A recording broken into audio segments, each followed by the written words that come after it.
വരാൻ പറ്റ മഖാമിലേക്കാണ് പോകേണ്ടത്. ചെറിയ ഒരു പാലം, ജീപ്പതിലെ പോകൂല. പാലം തന്നെ മുള കൊണ്ടും കവുങ്ങ് കൊണ്ടുണ്ടാക്കിയതാണ്. അത് നടക്കാൻ പറ്റാത്ത രൂപത്തില് ഒക്കെയും വളരെ അധോഗതിയുള്ള ഒരു പാലം, ജീപ്പ് അവിടെ നിൽക്കുകയാണ്.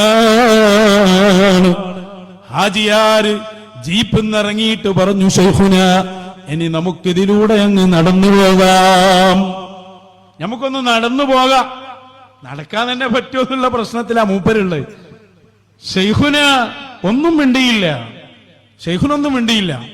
രണ്ടാമത്തെ തവണയും കുറച്ച് കഴിഞ്ഞിട്ടാണല്ലോ പിന്നെ അടുത്ത് പറയാ. അല്പസമയത്തിന് ശേഷം ചോദിച്ചു, ശൈഖുന, അതിലൂടെ വാഹനം പോകൂല, വാഹനം പോകൂല, നമുക്ക് നടന്നാൽ. മിണ്ടുന്നില്ല, ശൈഖുന മൗനത്തിലാണ്. അല്പസമയത്തിന് ശേഷം ഒന്നുകൂടി ഞാൻ പറഞ്ഞു നോക്കി, പോകാം, നമുക്ക് നടന്നു പോകാം, ജീപ്പ് ഒരു നിൽക്കും പോകൂല. ശൈഖുന ഒറ്റ വാക്കാം, വണ്ടിയിൽ കയറി ജീപ്പ് എടുക്കൂ എന്നാണ്. വണ്ടിയിൽ കയറൂ, ജീപ്പ് എടുക്കൂ. ഒന്നും ചിന്തിച്ചില്ല, ഞാൻ വണ്ടിയിലങ്ങ് കയറി. ജീപ്പ് അങ്ങോട്ടാൻ തുടങ്ങി. സത്യത്തിൽ ഞങ്ങൾ പാലം അപ്പുറം കടന്നിട്ടുണ്ടായിരുന്നു. എങ്ങനെ കടന്നു എന്ന് എനിക്കറിയില്ല, ഏത് വഴിയിൽ കടന്നു എന്നറിയില്ല.